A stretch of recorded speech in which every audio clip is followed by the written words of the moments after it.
Abu Nawas dituduh mencuri keledai.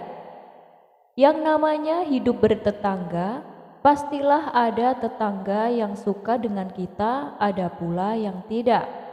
Begitu juga dengan yang dialami Abu Nawas. Meskipun dikenal suka menolong, tapi ada saja tetangga yang tidak suka. Sebut saja namanya Abu Jahil. Entah kenapa ia sangat membenci Abu Nawas. Si Abu Jahil ini selalu mencari celah untuk memfitnah Abu Nawas. Akan tetapi usahanya selalu gagal. Tentu saja hal ini membuat Abu Jahil semakin benci kepada Abu Nawas. Hingga pada suatu ketika, Abu Jahil ini mempunyai rencana yang licik. Ia akan menjebak Abu Nawas supaya namanya menjadi buruk di mata masyarakat. Pada esok harinya, Abu Jahil mulai mengatur strategi. Ia pergi ke pasar untuk membeli sandal, di mana sandal yang ia beli sama persis dengan kepunyaan Abu Nawas. Abu Jahil juga membayar orang suruhan untuk mengambil keledainya sendiri pada malam hari. Setelah malam tiba, Abu Jahil mulai menjalankan aksinya.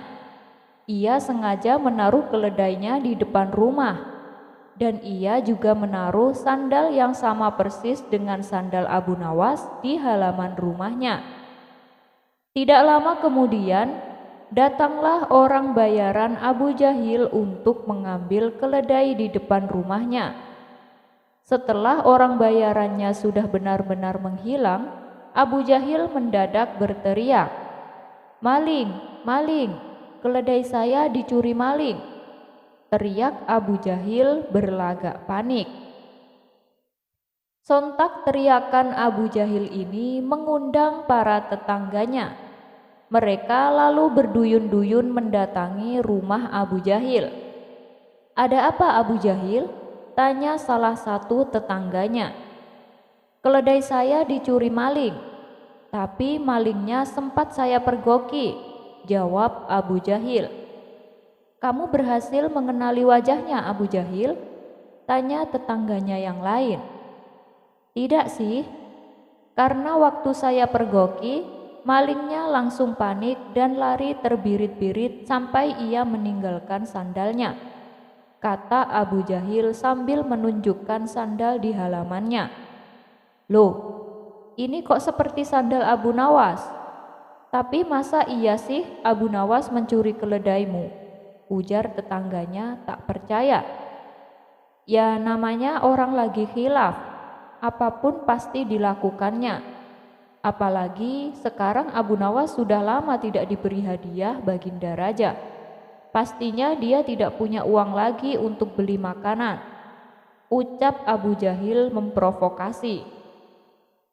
Akibat hasutan Abu Jahil ini, para warga mulai tersulut emosinya.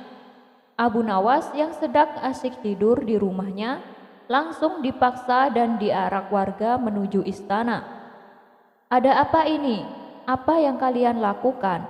tanya Abu Nawas bingung. "Sudah, kamu diam saja. Kamu harus mempertanggungjawabkan perbuatanmu," bentak Abu Jahil.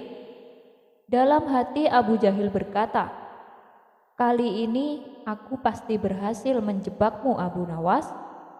Ia pun tersenyum jahat kepada Abu Nawas. Setibanya di istana, Baginda Raja kaget ada rombongan warga datang ke istana. Terlebih lagi di situ ada Abu Nawas dengan kondisi tangan terikat. "Ada apa ini? Kenapa malam-malam datang kemari?" tanya Baginda Raja. "Ampun Paduka yang mulia, saya mau melaporkan keledai saya dicuri Abu Nawas," jawab Abu Jahil. Abu Nawas yang mendengar pengaduan Abu Jahil hanya terdiam. Ia menunggu saat yang tepat untuk membongkar kedok Abu Jahil. "Memangnya kamu punya buktinya Abu Jahil? Apakah keledaimu ada di rumah Abu Nawas?" tanya Baginda Raja. "Keledainya memang tidak ada di rumah Abu Nawas. Bisa saja dia menaruhnya di tempat yang lain, Paduka yang mulia, tapi saya punya bukti yang lain. Baginda Raja kembali bertanya, coba tunjukkan bukti yang kamu punya. Abu Jahil lalu menunjukkan sandal yang mirip dengan sandal Abu Nawas. Ini buktinya, Paduka yang mulia. Waktu saya pergoki, Abu Nawas lari terbirit-birit sampai meninggalkan sandalnya di halaman rumah saya, tutur Abu Jahil. Apa benar itu sandal kamu, Abu Nawas? Tanya Baginda Raja kepada Abu Nawas. Bukan, Baginda, tapi sandal itu memang mirip dengan sandal saya, jawab Abu Nawas. Kamu jangan mencoba mengelak, Abu Nawas. Jelas-jelas itu sandal kamu, bentak Abu Jahil. Sudah, berikan sandal itu padaku, pinta Baginda Raja kepada Abu Jahil. Setelah Abu Jahil memberikan sandalnya, Baginda Raja lalu memanggil Abu Nawas. Abu Nawas, kemarilah, coba pakai sandal ini, perintah Baginda Raja. Dan setelah dicoba, sandal yang dibawa Abu Jahil tidak muat di kaki Abu Nawas. Melihat hal itu, Abu Jahil menjadi kelingsatan, mukanya pucat dan keringat dingin mulai keluar dari tubuhnya. Ini jelas-jelas bukan sandal Abu Nawas. Kamu jangan menuduh sembarangan. Atau jangan-jangan kamu ingin memfitnah Abu Nawas, bentak Baginda Raja geram kepada Abu Jahil. Dengan mulut terbata-bata, Abu Jahil menjawab, maaf Paduka yang mulia, saya kira itu sandalnya Abu Nawas. Ternyata Abu Jahil salah perhitungan. Saat ia membeli sandal yang mirip dengan sandal Abu Nawas, Abu Jahil tidak mencocokkan dengan ukuran kakinya Abu Nawas. Di saat Abu Jahil mulai terbongkar rencana busuknya, Abu Nawas langsung melancarkan aksinya. Begini Paduka yang mulia, sebenarnya Abu Jahil sudah berulang kali mencoba berbuat jahat, tapi rencananya selalu bisa saya gagalkan, tutur Abu Nawas. Perkataan Abu Nawas ini juga dibenarkan oleh warganya. Benar Baginda, benar apa yang dikatakan oleh Abu Nawas. Kami sungguh sangat menyesal dan kecewa karena kali ini kami termakan hasutan Abu Jahil. Kami minta maaf Abu Nawas, ucap mereka. Abu Nawas pun memaafkannya, karena pada dasarnya mereka hanya termakan hasutan Abu Jahil. Sementara Abu Jahil langsung dimasukkan ke dalam penjara atas perbuatan yang dilakukannya. Abu Nawas dan sayembara buah kurma. Seperti kita ketahui, di sela-sela kesibukan Abu Nawas, ia selalu menyempatkan waktunya mengajar anak-anak ilmu agama. Setiap sore sehabis asar, dengan sangat antusias anak didiknya berangkat menuju rumah Abu Nawas. Mereka semangat belajar untuk mendalami ilmu-ilmu agama. Dari sekian banyak murid yang diasuhnya, ada salah satu murid yang bernama Ahmad. Ahmad ini murid pendiam tapi juga pintar. Bahkan ia mendapat perhatian khusus dari Abu Nawas. Hal ini membuat murid-murid yang lain merasa cemburu kepada Ahmad, terutama murid-murid yang sudah senior. Kemudian beberapa murid memberanikan diri menghadap Abu Nawas. Tuan Guru, boleh saya bertanya? Tentu saja boleh. Apa yang ingin kalian tanyakan? Ucap Abu Nawas. Kenapa sih Tuan Guru ada perhatian lebih kepada Ahmad? Tanya mereka. Abu Nawas sontak kaget mendengarnya. Ternyata sikapnya terhadap Ahmad selama ini menjadi sorotan murid-murid yang lain. Kalian kenapa bertanya seperti itu? Tanya balik Abu Nawas. Dia kan murid baru Tuan Guru, sedangkan kami sudah lama menjadi murid Tuan Guru, balas mereka. Abu Nawas menangkap ada kecemburuan pada diri mereka atas perhatian dirinya kepada Ahmad. Agar tidak menjadi salah paham, lalu Abu Nawas mengumpulkan seluruh murid-muridnya. Wahai anak-anakku sekalian, besok ada sayembara untuk kalian, tutur Abu Nawas. Sayembara apa Tuan Guru? Sahut murid-muridnya penasaran. Besok kalian harus membawakan saya buah kurma. Bagi siapa saja yang buah kurmanya paling manis, maka dialah pemenangnya. Dan sebagai hadiahnya, saya beri sorban yang indah, kata Abu Nawas menjelaskan. Mereka pun antusias dengan sayembara yang diadakan oleh Abu Nawas. Singkat cerita, pada keesokan harinya mereka berlomba-lomba mencari buah kurma yang paling manis. Ada yang rela beli di pasar dengan harga yang cukup mahal, dengan harapan supaya menjadi pemenangnya. Ada pula yang memetik di kebun kurma milik orang tuanya sendiri. Sementara Ahmad yang merupakan anak yatim dan miskin hanya mempunyai 3 buah kurma di rumahnya. Meskipun kurma yang ia punya bukan kurma yang terbaik, tapi Ahmad antusias untuk mengikuti sayembara gurunya. Setelah masing-masing dari mereka mendapatkan kurma yang diinginkan, mereka segera berangkat menuju rumah Abu Nawas. Begitu juga dengan Ahmad. Ia membawa 3 buah kurma miliknya. Saat ia berjalan menuju rumah Abu Nawas, di tengah perjalanan Ahmad melihat anak kecil duduk sambil menangis. Karena merasa iba, Ahmad pun menghampirinya. "Kamu kenapa?" tanya Ahmad. "Saya ingin makan buah kurma, tapi saya tidak punya uang," jawab anak kecil tersebut. "Ini, saya ada buah kurma, silahkan kamu ambil," balas Ahmad sambil memberikan 1 butir buah kurma. Anak kecil itu langsung tersenyum bahagia. Ia pun mengucapkan terima kasih kepada Ahmad. Kemudian Ahmad melanjutkan perjalanannya. Kini kurma yang di tangannya tinggal 2 butir. Di saat itulah datang Abu Nawas menyamar sebagai pengemis. Ia menghampiri Ahmad dan berkata, "Saya lapar sekali, berilah saya makanan." Melihat hal itu, Ahmad pun kembali merasa iba. "Tapi saya hanya punya 2 butir kurma, Kek," jawab Ahmad. "Tidak mengapa, berilah saya 1, satunya untuk bekal kamu," balas Abu Nawas. Ahmad lalu memberikan 1 butir kurma miliknya. Lantas ia melanjutkan perjalanan dengan membawa 1 butir kurma yang tersisa. Begitu juga dengan murid-murid yang lain. Mereka diuji Abu Nawas dengan menyamar sebagai pengemis tua.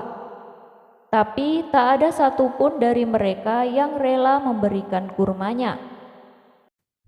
"Enak saja, ini buah kurma terbaik dan harganya mahal," jawab salah satu muridnya.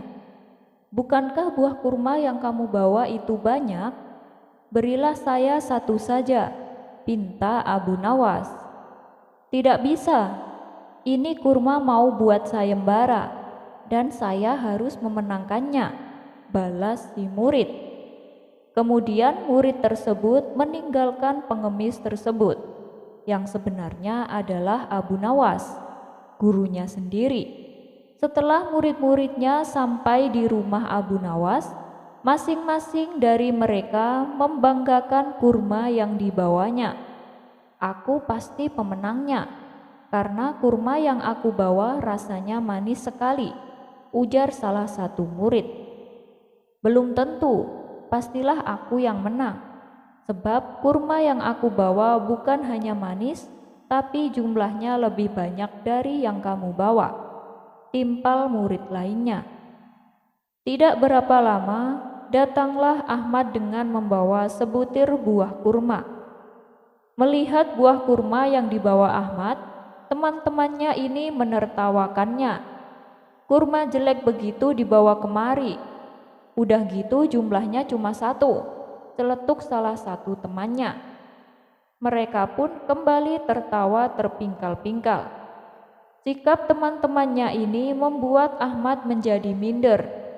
Ia pun membalikkan badannya untuk kembali pulang. Namun tiba-tiba keluarlah Abu Nawas dari dalam rumahnya. "Hai Ahmad, jangan pulang dulu, ayo ke sini," teriak Abu Nawas memanggilnya. Lalu Ahmad disuruh berkumpul dengan murid-murid yang lain. "Apakah kalian sudah membawa kurma yang paling manis?" tanya Abu Nawas. "Sudah Tuan Guru," jawab murid-muridnya penuh semangat. Kemudian Abu Nawas menyuruh untuk menunjukkan kurma yang mereka bawa. Satu persatu muridnya meletakkan kurma di hadapan Abu Nawas, termasuk Ahmad yang hanya membawa sebutir buah kurma. Setelah semuanya terkumpul, Abu Nawas pun berkata kepada murid-muridnya, "Sepertinya aku sudah menemukan pemenangnya," ujar Abu Nawas. "Siapa pemenangnya Tuan Guru?" tanya mereka dengan hati berdebar. "Pemenangnya adalah Ahmad," jawab Abu Nawas. Keputusan Abu Nawas ini tentu saja menuai protes dari murid-muridnya. "Tuan Guru tidak adil, masa kurma jelek begitu bisa menang?" ucap mereka tidak terima. Dengan wajah tersenyum, Abu Nawas pun menjelaskan, "Tahukah kalian, saat kalian membawa kurma kemari, saya uji kalian dengan menyamar sebagai pengemis. Tapi tak ada satupun dari kalian yang mau memberikannya, kecuali Ahmad. Memang buah kurma yang dibawa Ahmad kalah bagusnya dengan kurma yang kalian bawa. Buah kurma kalian lebih manis. Tapi ingat, buah yang paling manis adalah buah yang diberikan kepada orang yang kelaparan. Sejatinya, buah yang paling manis adalah kebajikan. Oleh sebab itulah, meskipun buah kurma yang dibawa Ahmad adalah buah biasa, tapi karena kebajikannya, inilah membuat kurma yang dibawa Ahmad menjadi paling manis di antara buah kalian," terang Abu Nawas. Setelah mendengar penuturan Abu Nawas, murid-muridnya itu pun menyadari akan kekeliruannya. Mereka pun mulai memahami kenapa gurunya punya perhatian khusus kepada Ahmad, sebab ia punya akhlak yang mulia. Abu Nawas mencari jodoh, doanya penuh siasat. Kisah Abu Nawas mencari jodoh cukup religius, juga menggelitik. Al-Kisah, kala masih bujang, Abu Nawas ingin segera mendapatkan jodoh. Kemudian menikah dan hidup bersama jadi satu keluarga. Suatu ketika, Abu Nawas sangat tergila-gila pada seorang perempuan. Perempuan yang digandrungi sungguh cantik, pintar, serta termasuk wanita ahli ibadah. Abu Nawas ingin menjadikannya istri perempuan itu. Karena cintanya begitu membara, dia lantas berdoa dengan khusyuk meminta kepada Allah Subhanahu wa Ta'ala. Terjemahan doanya dalam bahasa Indonesia kurang lebih sebagai berikut. "Ya Allah, jika memang gadis itu baik untuk saya, dekatkanlah kepadaku. Tetapi jika memang menurutmu ia tidak baik buatku, tolong ya Allah, sekali lagi tolong, pertimbangkan lagi ya Allah." Doa Abu Nawas ini menggelitik karena terkesan memaksa kehendak Allah. Tak lupa dalam doa itu, Abu Nawas menyisipkan nama gadis yang menjadi pujaan hatinya itu. Abu Nawas berdoa itu dan itu lagi setiap selesai sholat 5 waktu. Selama berbulan-bulan, ia pun menunggu tanda-tanda dikabulkan doanya. 3 bulan berlalu, Abu Nawas merasa doanya tak dikabulkan. Dia kemudian introspeksi diri. Mungkin Allah tak mengabulkan doaku karena aku kurang pasrah atas pilihan jodohku, pikirnya. Kemudian Abu Nawas bermunajat lagi, tapi kali ini dia ganti strategi. Doa kali ini tidak diembel-embeli spesifik pakai nama si gadis. Apalagi berani maksa kepada Allah seperti doa sebelumnya. Ya Allah, berikanlah istri yang terbaik untukku. Begitu bunyi doanya. Berbulan-bulan dia terus memohon kepada Allah. Namun Allah tak juga mendekatkan jodoh Abu Nawas, wanita yang menjadi pujaannya itu. Allah bahkan belum juga mempertemukan Abu Nawas dengan wanita yang mau diperistri. Lama-lama ia mulai khawatir juga. Takut menjadi bujangan tua, Abu Nawas memutar otak. Dia mencari cara agar doanya cepat terkabul. Dia memang terkenal cerdas. Kali ini doanya sedikit diplomatis dengan Allah. Dia mengubah doanya. Ya Allah, kini aku tidak minta lagi untuk diriku. Aku hanya minta wanita sebagai menantu ibuku yang sudah tua dan sangat aku cintai ya Allah. Sekali lagi bukan untukku ya Allah, maka berikanlah ia menantu. Begitu doa Abu Nawas. Dasar Abu Nawas, pakai bawa nama ibunya segala. Padahal permintaannya tetap saja untuk dirinya. Allah Maha Tahu, tidak perlu dipolitisir segala. Barangkali karena keikhlasan dan keluguan Abu Nawas, Allah pun menjawab doanya. Allah menakdirkan wanita cantik dan solehah itu menjadi istri Abu Nawas. Abu Nawas bersyukur bisa mempersunting gadis pujaannya. Imam Syafi'i menolak mensolati jenazah Abu Nawas. Kisah Abu Nawas yang terkenal dengan sifat jenaka dan kekonyolannya ternyata saat kematiannya membuat Imam Syafi'i menangis sejadi-jadinya. Padahal awalnya Imam Syafi'i enggan untuk menyolati Abu Nawas. Bukan itu saja, Abu Nawas dikenal sebagai orang yang gemar berbuat maksiat dan agak gila. Dia gemar minum khamr hingga dia mendapat julukan penyair khamr. Abu Nawas pernah membuat syair seperti ini. Biarkan masjid diramaikan oleh orang-orang yang rajin ibadah. Kita di sini saja, bersama para peminum khamr, dan saling menuangkan. Tuhanmu tidak pernah berkata, celakalah para pemabuk. Tapi dia pernah berkata, celakalah orang-orang yang sholat. Gara-gara syairnya ini, Khalifah Harun ar-Rasyid marah dan ingin memenggal leher Abu Nawas.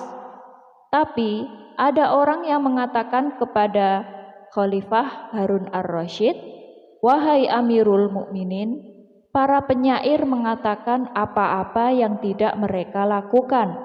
Maafkanlah dia. Lalu gerangan, apakah yang membuat Imam Syafi'i menangis sejadi-jadinya dan akhirnya bersedia mensolatkan jenazah Abu Nawas yang sebelumnya ia tolak? Berikut kisahnya. Menurut satu riwayat, ketika Abu Nawas meninggal dunia, Imam Syafi'i tidak mau mensolati jenazahnya. Namun, ketika jasad Abu Nawas hendak dimandikan, di kantong baju Abu Nawas ditemukan secarik kertas bertuliskan syair berikut ini. Wahai Tuhanku, dosa-dosaku terlalu besar dan banyak, tapi aku tahu bahwa ampunanmu lebih besar.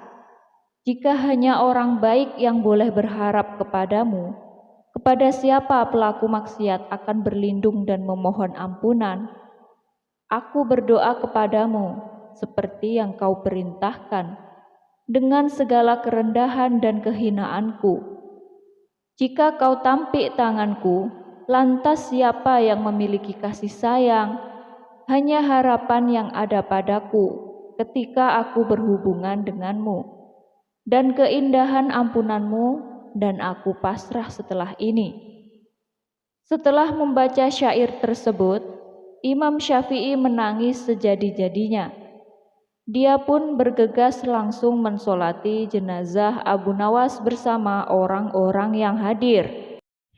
Dua ibu rebutan bayi, Abu Nawas selesaikan cuma pakai satu kalimat. Abu Nawas menyelesaikan masalah ibu-ibu rebutan bayi bermula saat Baginda Raja dihadapkan dengan dua ibu yang sedang memperebutkan seorang bayi. Mereka saling ngotot mengakui bayi itu adalah anaknya. Hakim menyerah, tidak bisa memutuskan perkara tersebut. Baginda Raja sudah melakukan berbagai cara dengan harapan dua ibu tersebut ada yang mau mengalah. Tapi harapan itu nihil. Akhirnya Raja memanggil Abu Nawas ke istana.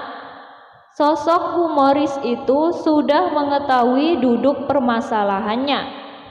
Ia menyiapkan seorang algojo yang sudah siap dengan hunusan pedangnya. Bayi yang diperebutkan dua ibu tersebut dibaringkan ke sebuah meja. Masyarakat dan pihak kerajaan penasaran apa yang hendak dilakukan Abu Nawas. Kemudian Abu Nawas berkata, "Sebelum saya mengambil tindakan atas perkara ini, apakah salah satu dari ibu bersedia mengalah dan menyerahkan bayi itu kepada yang memang berhak memilikinya?" "Tidak, bayi itu adalah anakku," kata kedua perempuan itu serentak. "Baiklah, kalau kalian tidak ada yang mau mengalah, maka saya terpaksa membelah bayi itu menjadi dua sama rata," kata Abu Nawas dengan algojo yang sudah siap melaksanakan tugas. Ibu pertama girang bukan kepalang atas apa yang hendak dilakukan Abu Nawas terhadap bayi itu. Sedangkan ibu kedua menjerit histeris, tolong jangan dibelah bayi itu. Biarlah, aku rela bayi itu seutuhnya diserahkan kepada perempuan itu," ucap perempuan kedua sambil menangis di depan Abu Nawas. Dari respons ibu kedua, Abu Nawas tersenyum lega. Akhirnya misteri terkuak. Abu Nawas segera mengambil bayi itu dan langsung menyerahkan kepada ibu kedua. Abu Nawas minta agar ibu pertama dihukum sesuai perbuatannya, sebab tidak ada ibu yang tega menyaksikan anaknya hendak disembelih, apalagi di depan mata. Abu Nawas dan rumah sempit. Pada suatu hari, ada seorang laki-laki datang ke rumah Abu Nawas. Lelaki itu hendak mengeluh kepadanya mengenai masalah yang sedang dihadapinya. Dia sedih karena rumahnya terasa sempit ditinggali banyak orang. "Abu Nawas, aku memiliki seorang istri dan 8 anak. Tapi rumahku begitu sempit. Setiap hari mereka mengeluh dan merasa tak nyaman tinggal di rumah. Kami ingin pindah dari rumah tersebut, tapi tidak mempunyai uang. Tolonglah katakan padaku apa yang harus kulakukan," kata lelaki itu. Mendengar hal itu, Abu Nawas kemudian berpikir sejenak. Tak berapa lama, sebuah ide terlintas di kepalanya. "Kamu mempunyai domba di rumah?" tanya Abu Nawas padanya. "Aku tak menaiki domba, jadi aku tak memilikinya," jawabnya. Setelah mendengar jawabannya, dia meminta lelaki tersebut untuk membeli sebuah domba dan menyuruhnya untuk ditaruh di rumahnya. Pria itu kemudian menuruti usul Abu Nawas dan kemudian pergi membeli seekor domba. Keesokan harinya, dia datang lagi ke rumah Abu Nawas. "Bagaimana ini? Setelah aku mengikuti usulmu, nyatanya rumahku menjadi tambah sempit dan berantakan," keluhnya. "Kalau begitu, cobalah beli 2 ekor domba lagi dan peliharalah di dalam rumahmu," jawab Abu Nawas. Kemudian pria itu bergegas pergi ke pasar dan membeli 2 ekor domba lagi. Namun, bukannya seperti yang diharapkan, rumahnya justru semakin terasa sempit. Dengan perasaan jengkel, dia pergi ke rumah Abu Nawas untuk mengadu yang ketiga kalinya. Dia menceritakan semua yang terjadi, termasuk mengenai istrinya yang menjadi sering marah-marah karena domba tersebut. Akhirnya Abu Nawas menyarankan untuk menjual semua domba yang dimiliki. Keesokan harinya, kedua orang tersebut bertemu kembali. Abu Nawas kemudian bertanya, "Bagaimana keadaan rumahmu sekarang? Apakah sudah lebih lega?" "Setelah aku menjual domba-domba tersebut, rumahku menjadi nyaman untuk ditinggali. Istriku pun tidak lagi marah-marah," jawab pria tersebut sambil tersenyum. Akhirnya Abu Nawas dapat menyelesaikan masalah pria dan rumah sempitnya itu.